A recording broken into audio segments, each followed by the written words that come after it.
Welcome to the Home Team Podcast. I'm Carl Falconer. And I'm Danny Arroyo. And we're tackling homelessness.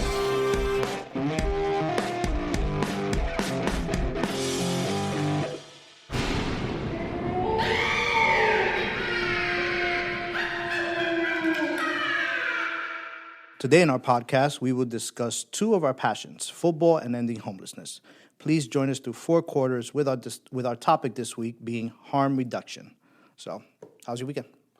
It was good. I did the Evergreen Pumpkin Run 5K in Jacksonville, Florida. So it's a run that they do every year right around Halloween, and it's actually through a cemetery, the Evergreen Cemetery in Jacksonville. It's pretty cool. There's a lot of people there, costumes and everything like that. I dressed up as Mario of the Mario Brothers, and my best friend dressed up as Luigi. So we were out there, getting some calls and stuff like that. How about you? How was your weekend? It's a blur what I did. I don't remember. Well, my wife went to Tampa to go golfing. Oh, wow. I know, with her job. It's Really? a whole thing. I didn't realize she was a golfer. She's not. She just went. So, she did other stuff. Okay. So I just stayed home with the dogs and just hung out, and that's it. It was a quiet weekend at home. So, quiet weekends are good. There's no doubt about that. So I'm going golfing. I was like, oh, okay, that's new. Absolutely. So that's my weekend. All right. Well, great. We'll start it off with the coin toss as we always do. Yep. Danny, go ahead and call it in the air. We'll do tails. It is heads, so right. I will start us off. Welcome to our first quarter. I'm going to kick off by defining our topic of the week, and then we'll cover some news headlines and announce the results from last week's home team locks of the week. So our topic this week is harm reduction. Harm reduction is a comprehensive, evidence-based public health and social care approach that acknowledges that some individuals may continue to engage in behaviors such as substance use despite potential risks. Rather than demanding abstinence or behavioral change as a precondition for support, harm reduction seeks to minimize the negative physical, mental, social, and legal consequences associated with those behaviors. It's grounded in human rights, dignity, and autonomy, emphasizing compassion over punishment and collaboration over coercion. Harm reduction recognizes that risks are shaped not only by personal choices, but also structural features such as housing instability, trauma, poverty, stigma, discrimination, and criminalization. Effective harm reduction, therefore, focuses on both immediate safety, reducing overdoses, disease transmission, violence, and any other harms, and on building long-term well-being through trusting relationships, accessible services, and self-directed goals. Harm reduction is flexible and person-centered. It supports any positive change, whether that means safer use, reduced use, or abstinence, depending on what the individual chooses. I don't know about you, Danny, but I don't have a lot of personal experience with harm reduction. Same I think here. there are some programs that have been in that, and I'll talk about one of these later on, that I think are harm reduction, and I think it's kind of what we're trying to do, particularly with housing people, is really reducing the harm. So, I haven't had a lot of experience. I think this is a touchy subject for some, because you're pretty much telling them, sure, go ahead and use, sure, go ahead and sometimes, so it's tricky. I worked somewhere, and I think I told you the story yesterday. It was during COVID, and we were discussing how to allow people to stay in where we were and not have to go out and be exposed to the disease. Yeah. And some of the things that they were coming up with was similar to this, but it was very confusing to staff and allowing it, just because we wanted to, when you work in a certain environment where there's a lot of people, you want to make sure that although it's low barrier, you want to control it and manage it and make sure that there's not chaos or organized chaos, as we call it. Yeah. So it was something we looked at it and said, wait a minute, this doesn't make sense, but it was different. But I haven't worked anywhere where we actually done this. Yeah. But as me and you discussed it yesterday, and kind of you told us a little story about it later, it was very interesting how it can work. Right. If it's done right, if it's done the right way. So I don't think a lot of people talk about it as much as they should. No, they don't. And I think I think because when most people in our industry, in the homeless service system, really think about harm reduction, they always go to the substance abuse harm reduction. But there are multiple things, multiple ways you can do harm reduction. In fact, the most used harm reduction model for our society is seatbelts. Seatbelts. Right. Seatbelts are a method of harm reduction. It does not keep you from getting in a car crash. It may not keep you from getting hurt, but it's supposed to help alleviate or keep you from getting killed in a car crash. Another one is brushing your teeth. You know, brushing your teeth doesn't necessarily mean that you're not going to get cavities. It doesn't mean that you're not going to have bad teeth, but it's meant to help you try to avoid that. It reduces it. It reduces the harm that can come to the possibility of your teeth going bad. So we have harm reduction models all throughout our society, and all throughout our life we'll see harm reduction models. But I think the problem is when you just immediately jump to, you know, substance abusers and harm reduction with substance abusers, it's a disservice to harm reduction. Because like I said, I think you and I probably have been involved in some harm reduction models. The problem is we didn't call it harm reduction because most people just think of that with substance abuse. So, but there are a lot of ways to be able to do it. Yeah, and we'll definitely address it going down Absolutely. on the show. All right, so now let's take a look at some of the headlines from the homeless world. So this week, the announcement by the federal government that if the shutdown proceeds past November 1st, food stamp recipients will not receive their funding for the month. So let's just add on another issue with this federal another layer of confusion of you know, people missing out, things like that. And for our residents and for the people who are living here or the people who aren't, even the people on the streets, a lot of them qualify for these food stamps and are trying to get food through this means. And the fact that they would shut these off, really, now people have to start making those hard decisions about, do I pay for my medications? Do I pay for my rent? Do I pay for food? Right. Because the only reason that they would be on food stamps is because right now they can't afford to buy all of those things with just the money that they have coming in. We talked about this before. A lot of our people have income. The problem is they don't have enough income to pay all of those basic needs for them. And food obviously has to be at the top of the list. I mean, if you can't get food, obviously you can't live. Yeah, I think, it's again just the not knowing. It's scary, but I think for not just our residents, just in general, I mean, people who are relying on this to put food on the table every night for themselves, for their children, for their family in general, now is having to make that tough decision of, do we want food tonight or do we want to pay our rent? And I'm glad that there's a lot of food banks and pantries like we have and places that people can go. So I think we might see an increase in that. Yeah, people going to get food outside somewhere else or going to their churches so I think as this goes on, and you know, we still don't know yet, things might change in the next couple of days, but as things go on, I think the community as a whole has to get together to figure out how to assist these people that are probably not going to be able to afford both rent and food and electricity and all the other stuff that comes with just living somewhere. So, yeah. Yeah, and you brought up a good point, though.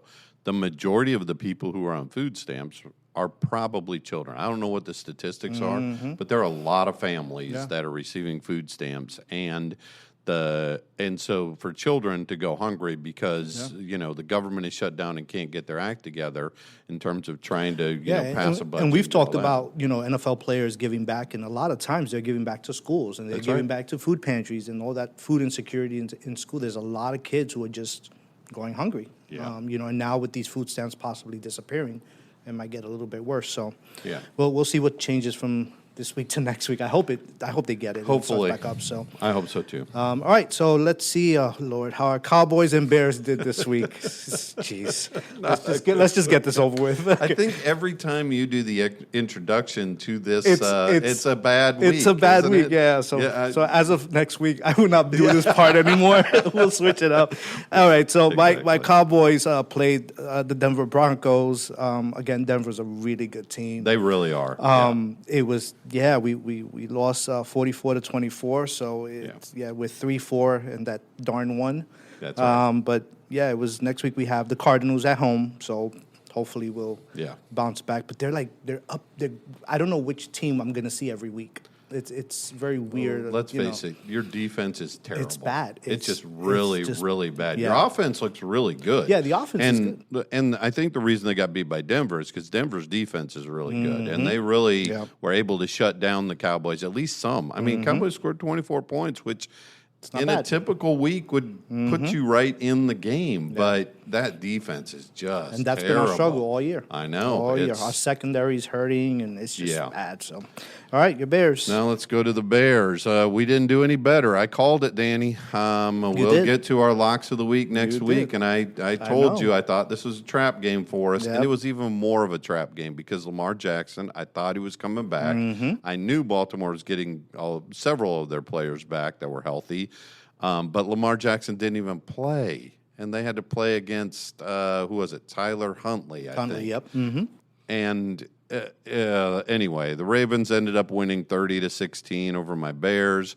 Again, it was our offense. And if you could take our defense or we could take your offense, I think we'd have a great team. We'd be at the Super Bowl. We'd have a Super Bowl team. Yeah. Unfortunately, it doesn't work that way. So that makes my Bears 4-3. Still not bad. Still not bad. Still not bad. Yep. And next week we play at the Cincinnati Bengals. The Bengals, talk about an up-and-down team. But I know they lost their best player, Trey Hendrickson, on defense anyway, and that's going to make it really tough for them. If hopefully my Bears defense can get us ahead and our offense can score a few points, get us ahead, and then I think we'll be on a road to getting a win. Let's hope. Yeah, exactly. This is my last week. My last week of talking about this. Let's see what happens next week. We'll see, exactly. All right. All right, well, that wraps up the first quarter. We will be back after this break. Hey, this is Gigi Ramirez, Senior Director of Fundraising. As you know, homelessness affects us all. Our neighbors, our businesses, our community. Join Pathlight Home on November 6th for a place at the table at the Citrus Club. Together, we can create pathways to housing and hope. Get your tickets today at pathlighthome.org or contact us at 407-462-7286. Again, that's 407-462-7286 or email at gramirez@pathlighthome.org.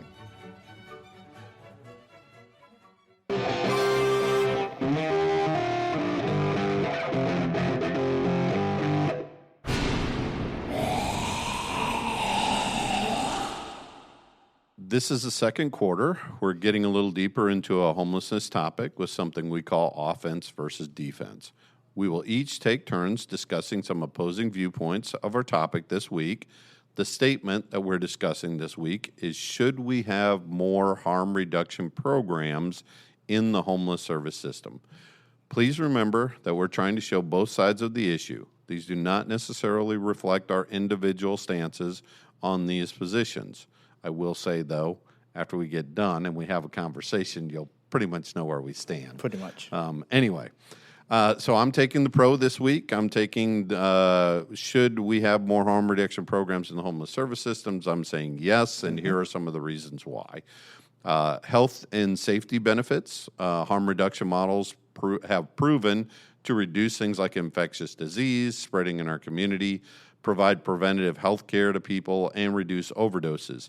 Some examples of health and safety, clean needle exchange programs, COVID-19 quarantines are, in fact, or were a health and safety benefit of harm reduction, and also brushing your teeth, harm reduction. We talked about that just a few minutes ago. Social and behavioral benefits. It allows people to seek and get help with less judgment, more empowerment, and the opportunity for positive change. Instead of an all or nothing approach, it allows for incremental changes towards wellness. Things like halfway houses are a good example in our field, and things like cheat days when you're on a diet are an example of harm reduction in our everyday lives.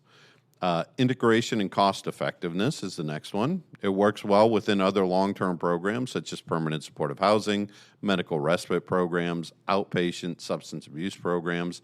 These make the other programs more effective and can help lower costs and time in the program. Harm reduction can also help with end-of-life programs to ensure people die with dignity and less suffering. Examples of this might be hospice, methadone programs, or seatbelts, as we mentioned previously. All right, so my cons or defense are misunderstanding and stigma. Some believe it enables substance use or slows recovery, requires education and culture shift to gain community support. Inconsistent implementation. Some programs lack full wraparound supports. Poorly designed policies can reduce effectiveness and staff safety. Resource demands. Staff training, appropriate space, healthcare access, and supplies cost money. Underfunded programs may struggle to meet high needs. And then community pushback. Neighbors may oppose harm reduction housing or services. Not in my backyard, right? Yeah. We hear that a lot, almost every conversation we have in these shows. Fear and misinformation can disrupt program sustainability. And then it requires long-term commitment. Benefits grow over time, which can frustrate funders seeking quick results. So those are our pros and our cons. Okay. So I'll talk first about your cons and some of the ideas here and some of this.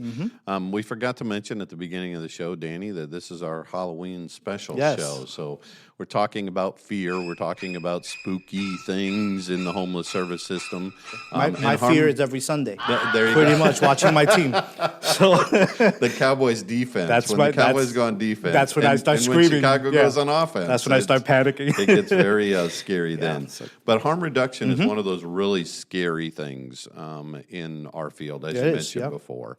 And I think some of those things that you mentioned in the cons of it is misunderstanding, is people not understanding what the goals of harm reduction are or what harm reduction really is. The resource demands, obviously we talk about that almost every single episode that we have, is that there are not enough resources out there. And unfortunately, with things like harm reduction programs, if you're not doing them correctly and you don't have them staffed and resourced correctly, they can turn really, really bad. You can turn something that's really good into something really bad. It would be akin to, I'm going to go back to the diet again, right? Is the only options that you have to eat are fast food. Well, if the only options you have to eat are fast food, you know very well the diet is going to be very, very hampered in trying to lose weight that way. If that's all you have available to you is fast food. So I think those are good cons in terms of, I think those are realistic things. And community pushback, obviously, fear and misinformation. There's a lot of misinformation out there, which is obviously one of the reasons why we even started this podcast, is to try to educate people and help people get real information from people who have been really working in this system and doing these things. Yeah, get people away from that stigma and the misunderstanding of, you know, what we do and the people we serve, and try to understand it. But I mean, on your side, just the I like the one about allows people to seek and get help with less judgment. I think a lot of people sometimes don't want the help because of that, because they're going to be judged or they're going to be seen differently. But I love the empowerment and all that. But I agree with you with the health and safety benefits. You know, clean needle exchange. That's a big one for people that are using, you know, and the spread of just all these different diseases. And then, like I said earlier about the COVID-19, that was a big shift at where I was. We had to adjust to the people we serve because it was a big, and just isolating them and taking them away from everyone else. It's very hard to do that when there's so many people around and trying to figure out. But well, I think one of the things that COVID showed us, and again, we already knew this, and it was interesting because when I was working, obviously, in the homeless service system during COVID, and people kept asking me from the outside, how is COVID changing your processes, and how is COVID changing your policies? And what I said is, well, in most cases, we already have a lot of policies and programs and processes in place for other kinds of diseases that are similar to this: tuberculosis, flu, even the common cold. A lot of the programs that I have been over in my career are already dealing with those things, and we deal with those things day to day. Bed bugs is another big one. Bed bugs is a huge one, you know, a huge one, especially in shelters and things like that. Yep. So I think we do a lot of the harm reduction already, and so when COVID-19 came around, it was like, okay, so we have to move the beds a little bit further apart. But the reality is we still want people washing their hands. We still want people not coughing on each other. We still want people, safe and keeping a distance from each other, particularly when they're sick. I mean, all of those things, we kind of already had those things in place. And I think that's one of the things that people don't realize about the homeless service system is that we're dealing with a lot of really big, sometimes scary issues that we have to deal with on a regular basis, but we've figured out how to do that. We've figured out how to quarantine people who are sick, how to get them away from other people who are not sick, how to make sure that things stay clean, how, all those different things. We do a lot of these things already. Yeah, and COVID, all they made to do was just educate ourselves more into figuring out how to, because, this just blew up and we had to figure all these other different ways of addressing what we were already addressing just on a bigger scale, Correct. I guess, so it's... Well, I think the bigger issue for us during COVID, the homeless service system, was the fact that the entire community shut down. And now our people couldn't be outside and they couldn't be, walking around. They couldn't be inside. They couldn't go to stores. They couldn't work anymore. I know that was a huge thing for our people because a lot of our people had either part-time jobs or minimum wage jobs. And most of the restaurants, everything closed. And that really put a hurt on our individuals. I think with harm reduction and programs, I would love to see what's out there and how these programs are actually successful and get data out of it, because I think that'll give us a good idea of how, what's working, what's not working, the different ways that they're doing it. And so and what I've seen is if they have the resources, if they have the right staffing, usually these programs really are effective, because you think about it, nobody wants to be told what to do. Right. And nobody wants to be told that you have an all or nothing on anything that you do, right? Again, I'll go back to that diet, and you and I at certain times during our lives have had to be on diets for numerous reasons, whether it's health reasons or trying to lose weight, which is, I guess, a health reason still. Yeah. And we don't want to be told you can't eat this, you can't eat that, you can't eat anything like that. What we want to do is we want to have some flexibility there, and we want to have some control over that. If I want a Twinkie, let me eat a Twinkie. Let you eat a Twinkie. You know then that you're not going to be able to eat a big T-bone steak after that. It's your cheat day. It's your cheat day, exactly, and that's harm reduction. Pathlight Homes' position, we believe that making sure people are housed is the best harm reduction model. Our housing with supports has been so effective that we really, honestly, haven't pursued a lot of other harm reduction models, right? I mean, it's mostly housing and those supportive services that go around it. I think the big thing with us in terms of harm reduction is that we're flexible with people, is that we understand, look, you may not be able to pay all of your rent one month. We'll help you out. We'll help subsidize. We'll try and get you to the next month and help you through that.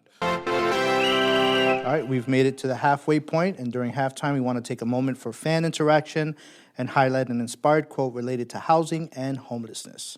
So let's start by hearing from our listeners. So the first question comes from Heather. What relationships do you have with local health care to help people with medical needs? Oh, this is a really good one. Yep.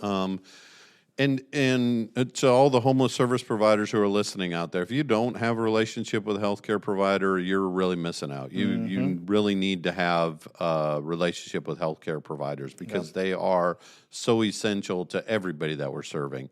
We have a great relationship with, start with Orange Blossom Family Health. We do. We actually started kind of a medical respite program, which is one of the things that I talked about is kind of harm reduction, where they take people who have medical conditions and medical issues, and they're able to use some of our units that we have of housing and help them transition to longer term housing from there. But they can get them in quickly. They can get them off of the streets. They can get them out of the hospitals, which costs so much money for people to be there. Yep. And basically, it's kind of a step-down model between the hospital and them going into the housing on their own, is that kind of gap that it fills there. And see, these are some of the people that don't qualify for shelter. And That's don't right. qualify, and kind of we stepped in and said, well, let's work together, see how we could move people in, and then hopefully get them into either one of our units or get whatever other needs they might have outside of here. Right. Whether it's permanent care somewhere else or just another housing, and it's worked very, very well. And Absolutely. they've moved a lot of people in our units and then out somewhere Yeah, else. So it's worked absolutely. very, very well. Yeah. And we have other relationships. I know we've started a relationship with college, and it's totally Canyon University. Canyon University, Yep. Grand Canyon University. Yep. That's right. We started a relationship with them. They have a medical program where they're going to be sending interns to us. We have a community wellness program, or wellness center, sorry, that we're rehabbing right now. And once that comes online, we're hoping we'll have a whole bunch of different medical providers come in and be able to provide medical services on site. And most of those are prevention, honestly, is really what we're trying And to we get work to. with Aspire as well. Aspire, For that's right. many, many Exactly, years. yep. And we have multiple units here with them as well. So, Absolutely. So, yeah, we work with a lot of healthcare agencies. So Yeah. if there's anyone listening and wants to partner with us, give us a call. 'Cause Absolutely. we're more than happy to. Again, it's helping our residents, with everything that they might need that's health related, and Yeah. either coming here because they visit us here and they'll bring a mobile unit, all these Right. different. Hope and Health is another one. That's right. And they bring medical units out, and we get all these different services, whether it's Hep A, HIV testing. I Right. mean, there's so many different, and it makes the residents easy access for them to just have them here. So, Correct. all right, perfect. So next question comes from Hagio. If someone with addiction or mental illness is asked to leave their housing, whether due to relapse, behavioral issues, or other challenges, does that affect the future housing placement for other with similar conditions? This one, it depends. This is a it depends answer. And the reason is because it really depends on the kind of program that they're in, or if they're not in a program. Right. So, as we've mentioned before in other shows, we have two types of units or housing units that we provide here. One are what we call our market units, and I'm using my air quotes because the rent is way lower than what the market is. But they don't have case managers assigned to them. We have case managers available, but they don't have them assigned, and they're not part of a program. So if they're asked to leave, if for whatever reason they break the rules or whatever the case is of their lease, and they're asked to leave, we try to find them other places to go and places to be. But it can affect their housing placement, their future housing placement. Right. And the reason is because landlords look at those things. They look at evictions, they look at how long you stayed at the last place, what your rent history was. I mean, they look at all of those kinds of things. So it does make it harder for people to get placed. Now, if they're in a program unit where they get a subsidy, they get a case manager, they get those types of things, Right. then it should not affect the future placement because they're rolling with that case manager and that subsidy is the way it's supposed to work. So in a program, they should be able to just transfer to another location, another unit, whatever the case is. If they're not in a program, that's where it gets a little more challenging, which is why we also encourage our market unit people to get a case manager with us, Right. because case managers will help you. They'll help, they'll advocate, they'll figure out the options. Because again, the last thing we want to do when we evict someone or have someone have to leave our property is to go back out on the street. It defeats the purpose of what we're Right. doing, right? But those market units, because we have so many, not everyone is case managed, and some don't need it. Some Right. don't need case management. But for those that are struggling, whether it's their rent or any other issue like mental illness or their substance abuse, talking to someone here, it's going to help them. It's going to Sure. figure out whether we have mental health counseling on campus. I mean, literally on campus, Yeah. that they can get help. So, but yeah, I think it varies case by case, and there's some that we just, it's hard to know. But if we don't know what's happening, we can address it. Absolutely. And we can try to help them. So, yeah. Absolutely. Time to get inspired by our quote of the week. The quote of the week this week is, it comes to us from Terrence Lester. He's the founder of Love Beyond Walls. He's a speaker and an activist for the homeless service system. His quote is, "Fear is dangerous. It creates an environment in which it's acceptable to treat those experiencing poverty and homelessness with anger and hate. The first step to stopping this is to realize that this fear is unfounded and dangerous." It really is. Most of the people that we're working with, honestly, are scared. I mean, they're scared themselves. They're in a situation they never intended to be in, and they never wanted to be in, and they're just trying to get out of that situation. Yeah, and it's them not knowing what's next, what's going to happen tomorrow, what's, where they're going to eat, right? Now we're talking about Absolutely. SNAP benefits and people losing their SNAP benefits. Sure. Where are they going to get food next? Where are they going to sleep? That's the biggest one. If they're being moved from where they're at, what's the next step? So fear is dangerous, but it also is about those that have fear of the population we serve is, again, education. It's learning That's about right. them. It's learning how they are living, why they're living the way they're living. Absolutely. And trying to help with that. I think like next year our pit count is coming, which is, the point in time count. I was told I have to say the words. Right, that's right, The point in exactly, time yes. count. But I think that is a great way for someone who doesn't understand the community we serve to go out. That is a fantastic way. That's a how you great learn. point. That's how you learn. Absolutely correct. Because you'll actually have that one-on-one conversation. You'll get stories out of them. I think those point in time counts, when you do those stories, people just want to talk to you, and they'll tell you their do. story. They do, They'll tell you. absolutely. So I think that'll take away the fear. So when you're out driving in a car, you see someone on the street, panhandling or whatever, you kind of understand why. That's You right, get a exactly. understanding. At least So- you get a flavor of it, and Exactly, you yeah. realize that these are just human beings. These are just people there. Yep. So I have a story to add for this here. So I was working with a FACT team, Florida Assertive Community Treatment Team. And the way that the FACT team works is that it's about a 12-person team, and they serve 100 people. So it's a really low staff to resident ratio. But these are people who have the most severe mental illnesses in our community. And in fact, most of them were homeless as well. But a lot of them are coming directly out of the state hospital. And so obviously the people had severe mental illness, right?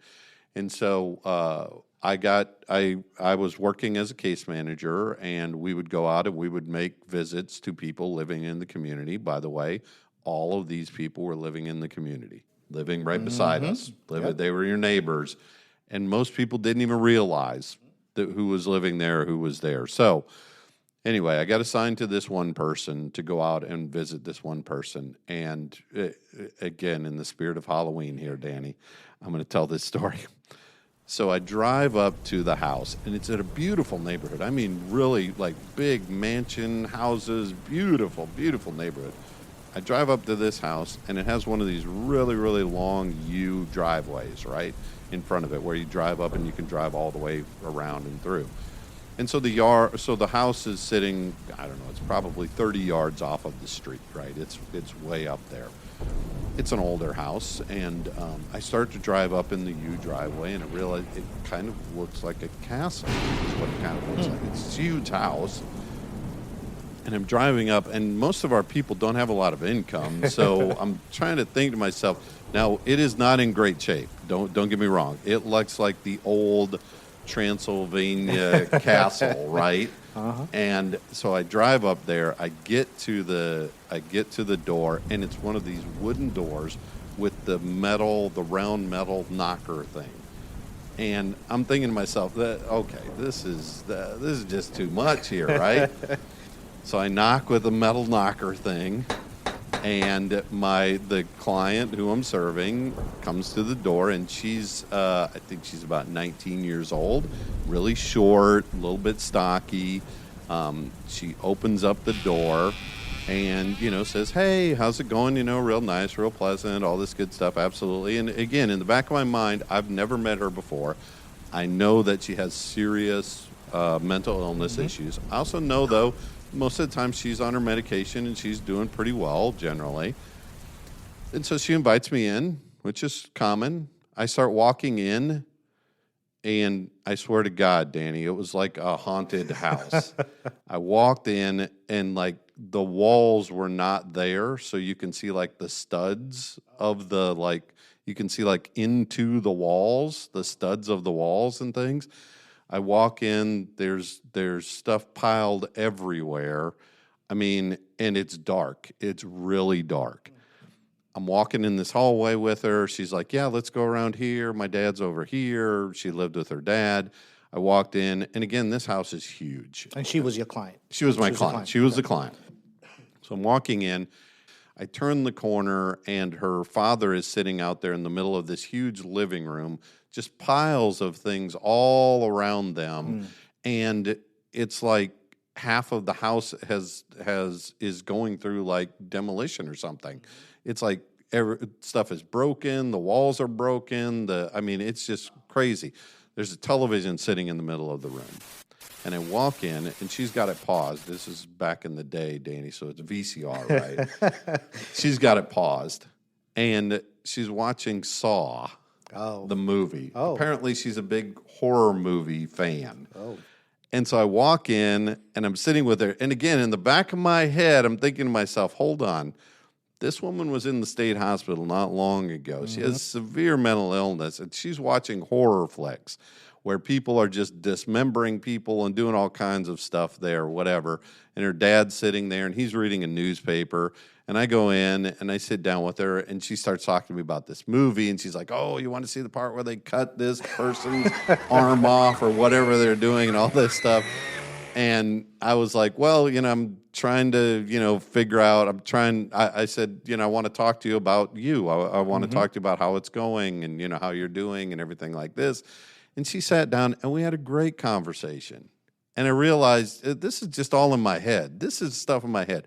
The reason the house looked the way it was because they weren't rich enough to be able to restore this old house. Right. It was falling apart. Mm-hmm. It was literally just falling apart. And it was dark because they didn't have a lot of money for electricity and things like that. So they minimized where they used. I had like one bathroom that they used in the house. They used like one room in the house. And so they were minimizing everything because they didn't have money for things. Yep. And so when I left there, of course, did that little shake with the shiver down your spine and stuff but I was thinking to myself, this is a perfect example of how fear can just overwhelm you with things that you don't know. And after I started talking to her, she was the nicest person in the world. Her dad was great. We had great conversations. She was obviously on her medication. She had no problem. Happy as can be. That's the thing. And she was watching these horror films. And she was beside herself happy. She loved it. She was as sweet as can be. And I was just like... How many case managers would have drove up and said, well, let me keep going around. That's what I was thinking to myself. I was thinking, okay, I think they set me up on this one. I was like, wow. But I was also thinking, man, this would be a great house for Halloween. I was thinking, man, trick-or-treaters come here. She could dress up, and wow, it would scare some people, definitely. Yeah.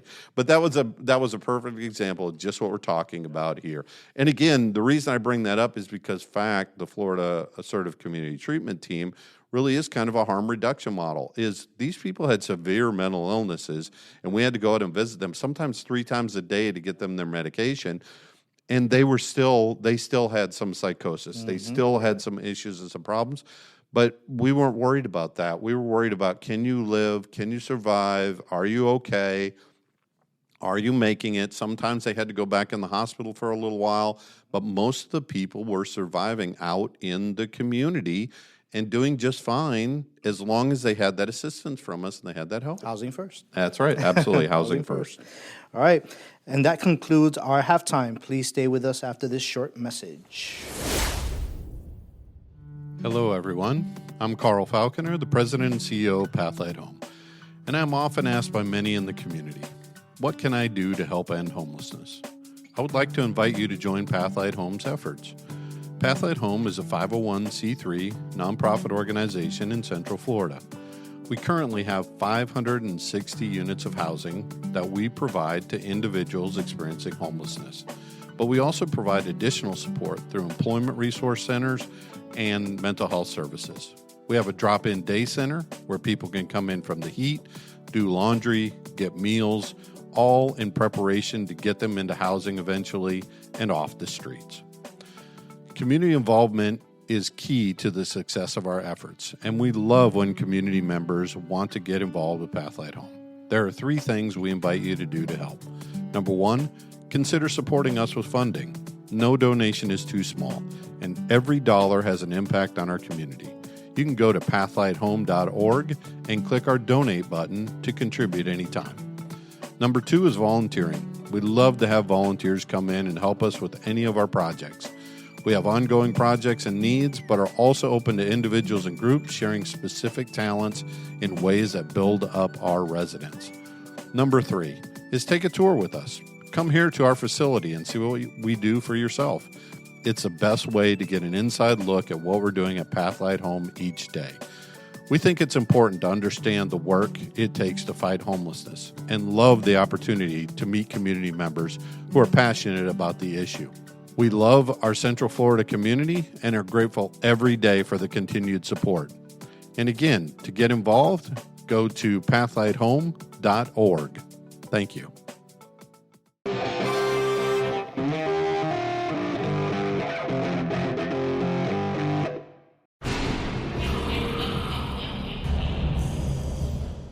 It's now time to kick off the third quarter by highlighting the goodwill and good works in the NFL community, looking at how our local football teams fared, and announcing our NFL home team locks of the week. So our NFL player spotlight of the week is Baltimore Ravens wide receiver Rashad Bateman. He hosted his third annual Halloween party at the Ronald McDonald House Charities in Maryland on Monday, October 20th. So just recently he just did this. The event was filled with fun and surprises for families staying at the house, including trick-or-treating, arts and crafts, pumpkin decorating, and sweet treats. Bateman expressed his commitment to giving back, saying, being able to show the Ronald McDonald House that there's an athlete out there that cares about them more than football. He added, it's incredible. It's an honor to be in this position to be able to do this. I know the kids back where I'm from would appreciate it as well. It's cool to be able to do this and give back. Ahead of the celebration, children and families visited the Bateman Boutique to select Halloween costume purchased by Bateman himself. Guests had the opportunity to meet Bateman, Ravens cheerleaders, Poe, and other Ravens players. The Ronald McDonald House Charities of Maryland, the only one in the state, has been a home away from home for over 40,000 families since 1982, offering support to those seeking medical care for 6 Baltimore area hospitals. That's great. Giving back. Giving back right in the community. Yep. I saw Rashad Bateman catch a few passes against my Bears this last weekend. I think that's why I put it in there. Yeah. just to dig rub a little. it in Just a little. to dig a little. Okay. I see you, Danny. No, again, it's that giving back. It's it's Absolutely. Halloween, and he's done it 3 years in a row, which is That's fantastic. great. So Yeah. I mean, it's crazy how there is only one Ronald McDonald House in Maryland. Oh, It's a yeah, small state, absolutely. but It is, but look how many people they've helped Yeah, since a lot 1982. of people. That's a lot. So. Yeah, absolutely. All right, we are going to look at my favorite part. My favorite part of this whole episode is fantasy football pick of the week. All right, here we go, Danny. All right, so I'm back to my losing ways as it is. Last week, I chose Josh Jacobs, running back for the Green Bay. They were playing at Pittsburgh. He was expected to get 14 points. He ended up with 11 points. Almost. So just short, Almost. Wow. So at least it wasn't as bad as some of the picks that I've had in the past, but he didn't make it. This week, my pick is Josh Allen, quarterback for Buffalo. Kansas City is going to Buffalo next week, and that should be a huge game. He's expected to get 20 points for fantasy football, and that's a big number. But Josh Allen puts up big numbers. Yeah. And I'm expecting against Kansas City, they're going to have to score a lot of points is what I'm expecting. So we'll see.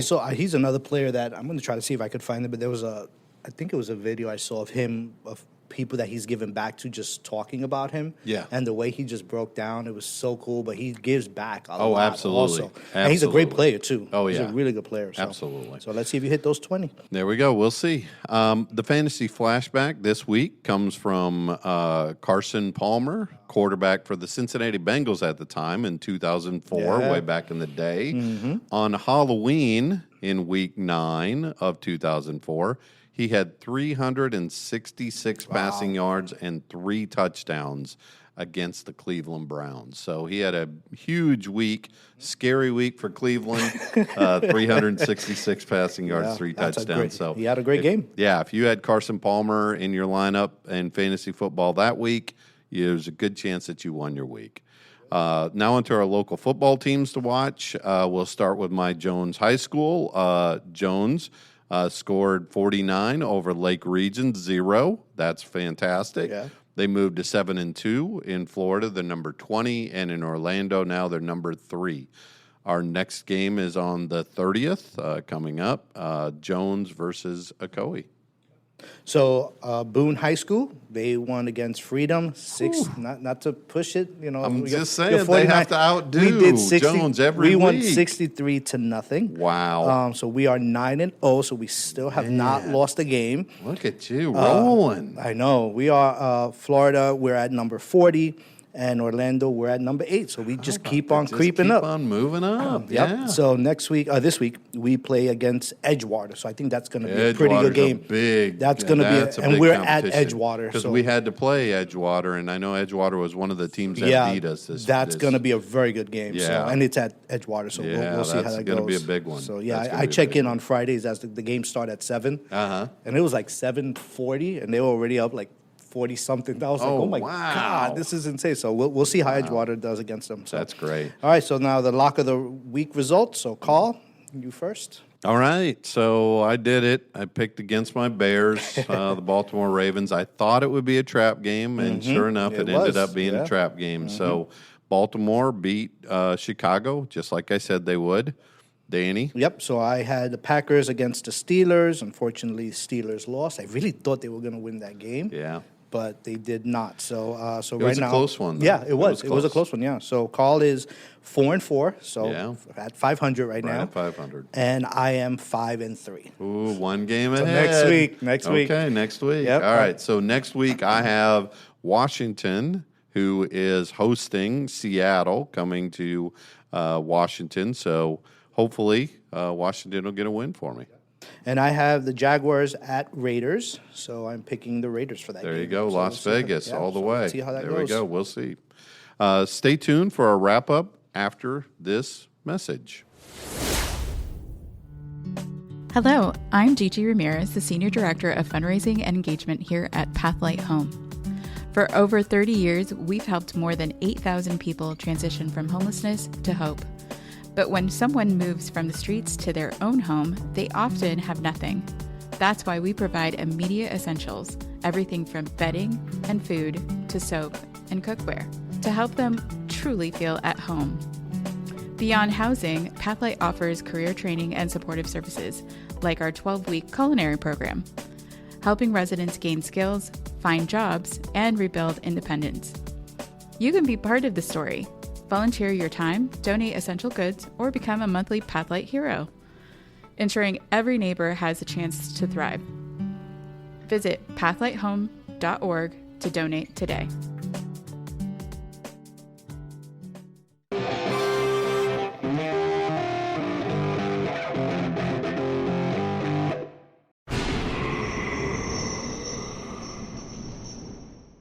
All right, welcome to the fourth quarter, where we will wind down the episode by reflecting on a homelessness MVP and fumble of the week by wrapping up with our key takeaways. So, Carl, you have the homelessness MVP of the week. I do, and we'll get started there. A few years ago, you might have found Deborah Gatto living in a tent in the woods near Blaine, Minnesota, or perhaps in the green near the Cathedral of St. Paul. She passed the time sketch drawing bridges with the general goal of documenting every major bridge in the capital city. Her 5 years of unsheltered homelessness offered her a unique vantage point, but not always a safe one. After a month in a battered women's shelter in Plymouth, Minnesota, an attorney working on her case directed her toward Catholic Charities' Dorothy Day residence in downtown St. Paul. Gatto, who had once managed 3 Dollar Tree stores at a time, and before that test-fired a Patriot missile during her 5 years in the U.S. Army, go Army, was able to secure a small efficiency apartment of her own in late 2019, a few floors above the large Dorothy Day cafeteria that serves the city's neediest residents. A housing voucher from the United States Department of Housing and Urban Development, HUD, Veterans Affairs Support of Housing, covers all but $80 of her nominal monthly rent, getting her back on her feet while homeless. It's almost too scary to try to figure out on your own, Gatto said. With the VA saying you don't have to pay rent, that was hard for me to wrap my head around. It's downtown St. Paul, and I'm a suburban girl. I was scared. One person told me, that's where people go to die. I'm like, what? She now has her own small kitchen from which she's prepared a Thanksgiving meal for all the residents on her floor. That alone has been a small blessing compared to the meals she once ate on the fly while living in tents or on friends' sofas. Homelessness is the most expensive thing anybody could go through, Gatto said. We all get food stamps, but none of us have refrigerators. You have to go buy gas station food you can eat right away. You can't put stuff away. At the Dorothy Day residence, Gatto took art therapy classes when they were offered and led some lessons of her own. I've learned a lot about myself, she said. You have people here who are here to help you or not because all the services are voluntary. I don't have to go to my case manager, but you have to initiate that stuff. So that's a fantastic story. That's great. But it shows how being on the street is so scary. Like we said, absolutely. Right? It's so scary of not knowing what to do next. But then you have, places like Catholic Charities. That's right. The VA stepping in and helping Yes. as they should. Yes. Help, an Army vet. That's right. And just finding all the different resources that are out there. And she did that. She utilized all the different services, and now she's back on her feet. So, Yeah. But as she says, she was scared. She doesn't know what to do next. And here's the thing. I'm sure when she was in the Army and when she was managing those Dollar Tree stores, she never even imagined that she would ever become homeless. And here she is, out on the streets, scared to death, trying to figure out where to go, what to do. And just like she said there, you got to reach out to people. You got to be able to trust our homeless service system, outreach workers, people that are out there to try and get you back on your feet and get you back to services. Yeah. All right, so now our fumble of the week. So a few weeks ago, a man in the alley behind our house began screaming. Screaming is not unusual around us, unfortunately, but usually it comes and goes, less frequent than the airplanes, most frequent than the helicopters. One man walks around screaming all the time, long beard, bike. Sometimes he begs on the corner, sometimes he disappears for weeks, but he's always back and almost always screaming. This wasn't him. We know him. This was deeper, closer, and more disturbed, and it wasn't going away. It scared my daughter. I went back there with the flashlight and found the man. He was ensconced in a combination of blankets and garbage. He was ranting incoherently, unaware of me, even as I tried to get his attention. I finally yelled, "Hey!" He turned and looked right at me. "You're freaking people out." He snapped out of it. "I'm so sorry. I know. I don't know what to do. I don't know where to go." The way he snapped out of it turned my anger and fear immediately into pity and wonder. It was like he was two people. The one made mad, screaming at the cold, fueled by drugs, the trauma, and the one below the surface, almost watching himself. It was cold. San Diego is more comfortable than most places to be homeless, but try sleeping in 45 degrees. It's bone-chilling cold. I couldn't do it. I couldn't last more than a night or two before I did the things that would probably lead to screaming. We are now entering the 8th year of the homeless crisis, counting back to 2017, when their deaths due to viral infection spread through lack of hygiene alarmed San Diego's leaders so much that they mobilized the government to address it. Now, almost years later, it's as bad as ever. We are numb to so much of it, the suffering and poverty, the disorder and chaos, the screaming. It almost takes someone new, a visitor, to remind us to look at it. San Diego is a catastrophe. The city and county is completely broken. The way jurisdictions are bifurcated, they don't work together, one resident said. The city is teeming with suffering. Its infrastructure is crumbling. Its cost of living is extreme and escalating rapidly. People are leaving. The region's growth projections for the first time in decades show a peak and downturn, not because people don't want to be here, but because they can't afford it. Public school enrollment is down as well. Yeah. So it just shows the mental health side of things. Absolutely. And how this person is just struggling. He's struggling out there, and the community knows him. They know who he is. They know about him, and they wanted to know what was going on because it's not his normal self. But, California, right, San Diego, homelessness is huge. Yeah. It's a huge problem. It's been for many, many years. So It sure has. And I think you brought up a good point earlier in the show, the point in time count.